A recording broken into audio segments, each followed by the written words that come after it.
Kehidupan manusia pada masa praaksara. Pertama, mengenal masa praaksara. Praaksara berasal dari gabungan kata, yaitu pra dan aksara. Pra artinya sebelum dan aksara berarti tulisan. Dengan demikian, yang dimaksud masa praaksara adalah masa sebelum manusia mengenal tulisan. Masa praaksara disebut juga dengan masa nirleka. Nir artinya tidak ada dan leka artinya tulisan, yaitu masa tidak ada tulisan.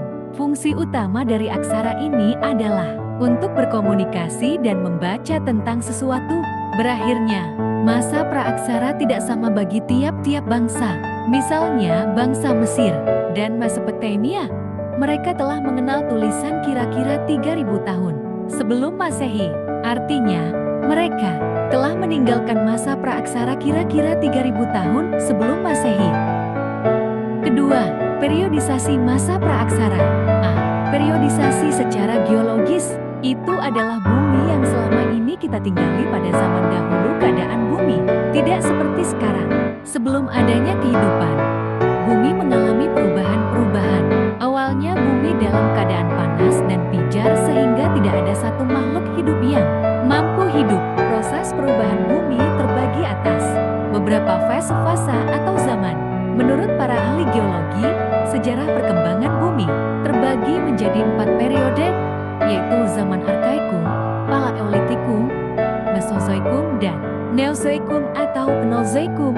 Zaman Neozoikum ini terbagi dalam 2 bagian, yaitu zaman Tertier dan Kuartier. Pertama, zaman Arkaikum. Zaman Arkaikum merupakan zaman tertua. Zaman ini berlangsung kira-kira sejak 2500 juta tahun yang lalu. Pada waktu itu kulit bumi masih sangat panas, sehingga belum terdapat kehidupan di atasnya. Kedua, zaman Paleolitikum. Zaman kehidupan tua berlangsung kira-kira sejak 340 juta tahun yang lalu. Zaman ini sudah ditandai dengan munculnya tanda-tanda kehidupan, antara lain munculnya binatang-binatang kecil yang tidak bertulang punggung, berbagai jenis ikan, amfibi dan reptil. Ketiga, zaman Mesozoikum. Zaman kehidupan pertengahan berlangsung sejak kira-kira 140 juta tahun lalu. Binatang-binatang mencapai bentuk tubuh yang besar sekali. Kita mengenalnya sebagai dinosaurus. Zaman Mesozoikum disebut pula dengan zaman reptil karena pada zaman ini jenis binatang reptil yang paling banyak ditemukan. Keempat, Neozoikum atau Penozoikum. Zaman kehidupan baru berlangsung sejak kira-kira 60 juta tahun yang lalu. Zaman ini dibagi menjadi 2, yaitu zaman Tertier dan zaman Kuartier. Zaman Tertier. Pada zaman Tertier, jenis-jenis reptil besar mulai punah dan bumi umumnya dikuasai oleh hewan-hewan besar yang menyusui. Contohnya adalah jenis gajah purba Mammuthus yang pernah hidup di Amerika Utara dan Eropa Utara. B. Zaman Kuartier.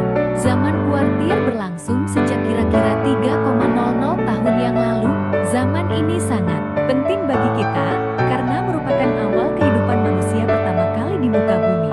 B. Periodisasi secara arkeologis. Berdasarkan penelitian terhadap benda-benda tersebut, masa praaksara dibedakan menjadi 2, yaitu zaman batu, zaman logam. 1. Zaman batu. Zaman batu adalah zaman ketika sebagian besar perkakas penunjang kehidupan manusia terbuat dari batu.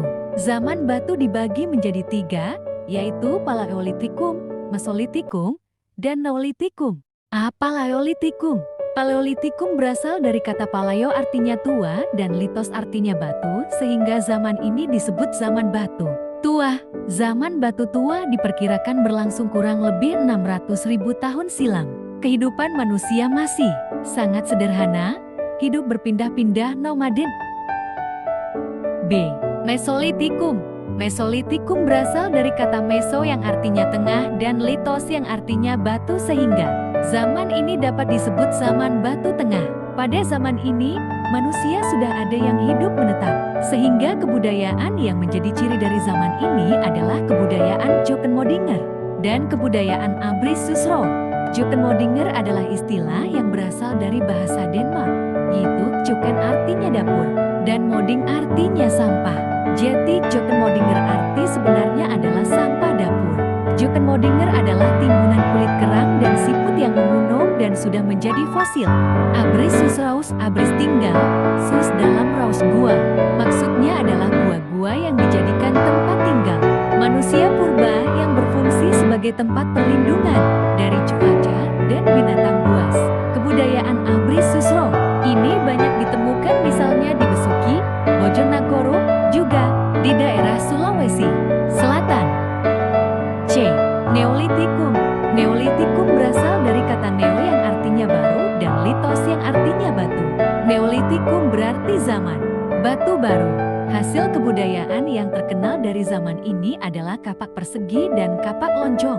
Kapak persegi berbentuknya persegi panjang dan ada juga yang berbentuk trapesium. Kapak berukuran besar disebut dengan beliung dan fungsinya sebagai cangkul. Kapak lonjong bentuknya lonjong. Pada ujung yang lancip ditempatkan tangkai da pada bagian ujung. Yang lain diasah sehingga tajam. Fungsi kapak lonjong sama dengan kapak persegi. Selain kapak persegi dan kapak lonjong pada zaman Neolitikum juga terdapat barang-barang yang lain seperti perhiasan, gerabah, dan pakaian. Di tradisi megalitik, megalitik berasal dari kata mega yang artinya besar dan litos yang artinya batu. Megalitik berarti batu besar. Jadi yang dimaksud dengan tradisi megalitik adalah pendirian bangunan dari batu yang berukuran besar. 2. Zaman logam. Manusia tidak hanya menggunakan bahan-bahan dari batu untuk membuat alat-alat kehidupannya, tetapi juga mempergunakan bahan dari logam, yaitu perunggu dan besi. Menurut perkembangannya, zaman logam dibedakan menjadi 3, yaitu zaman perunggu dan zaman tembaga dan zaman besi. Indonesia hanya mengalami 2 zaman logam, yaitu zaman perunggu dan zaman besi. C. Periodisasi berdasarkan perkembangan kehidupan. 1. Masa berburu dan mengumpulkan makanan. Masa berburu makanan dibagi menjadi 2 tingkat, yaitu masa berburu dan mengumpulkan makanan tingkat sederhana dan masa berburu dan mengumpulkan makanan tingkat lanjut. A. Makanan berburu dan mengumpulkan makanan tingkat sederhana. Masa berburu makanan tingkat sederhana diperkirakan semasa dengan zaman Paleolitikum. Jenis makanan yang dikumpulkan misalnya umbi-umbian, buah-buahan, dan daun-daunan. Pertama, kehidupan ekonomi. Kedua, kehidupan sosial. Ketiga, kehidupan budaya. B. Masa berburu dan mengumpulkan makanan tingkat lanjut. Masa berburu dan mengumpulkan makanan tingkat lanjut diperkirakan semasa zaman Mesolitikum. Kehidupan manusia pada masa ini sudah mengalami perkembangan dibandingkan dengan masa sebelumnya. 1. Kehidupan ekonomi. Kedua, kehidupan sosial. Ketiga, kehidupan budaya. 2. Masa bercocok tanam. Manusia sudah hidup menetap dan tidak lagi berpindah-pindah seperti halnya pada masa berburu dan mengumpulkan makanan. Mereka hidup menetap karena persediaan makanan sudah tercukupi. A. Kehidupan ekonomi.